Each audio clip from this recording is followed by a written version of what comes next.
कृष्णा आणि पंचगंगा नद्यांच्या पाणी पातळीत झपाट्यानं वाढ झाल्यामुळे कोल्हापूर जिल्ह्यात पूरस्थिती निर्माण झाली आहे। या पार्श्वभूमीवर शिरोळ तालुक्यातील पूरबाधित गावांचा आढावा घेण्यासाठी दाखल झालेल्या राष्ट्रीय आपत्ती प्रतिसाद दल अर्थात NDRF टीमनं प्रत्यक्ष पूरस्थितीची पाहणी केली आहे।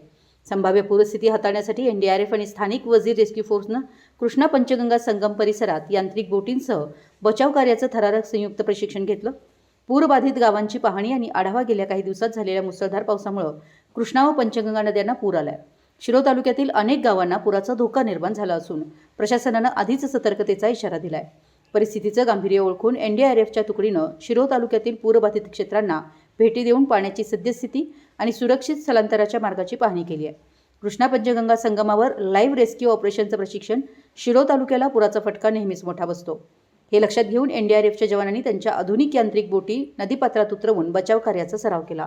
अत्यंत वेगवान पाण्याचा प्रवाह असलेल्या कृष्णा पंचगंगा संगम परिसरात हे प्रशिक्षण घेण्यात आले। पुरात अडकलेल्या नागरिकांना सुखरूप बाहेर कसं काढायचं, बोटी उलटल्यास काय करायचं याचं प्रात्यक्षिक यावेळी करण्यात आलं। स्थानिक वजीर रेस्क्यू फोर्सची मोलाची साथ। या मोहिमेचे मुख्य वैशिष्ट्य म्हणजे शिरोळ तालुक्यातील स्थानिक वजीर रेस्क्यू फोर्सच्या जवानांनी NDRF सोबत खांद्याला खांदा लावून या प्रशिक्षणात सहभाग घेतला। स्थानिक भौगोलिक परिस्थिती अचूक माहिती असलेल्या वजीर रेस्क्यू फोर्सनं NDRFच्या तांत्रिक कौशल्याचे धडे गिरवले। या संयुक्त प्रशिक्षणामुळे प्रत्यक्ष पूर काळात स्थानिक पातळीवर तातडीनं आणि अधिक प्रभावीपणे मदत पोहोचवणं शक्य होणार आहे। मराठी न्यूजसाठी कुरुंदवाडहून संदीप अडसूळ।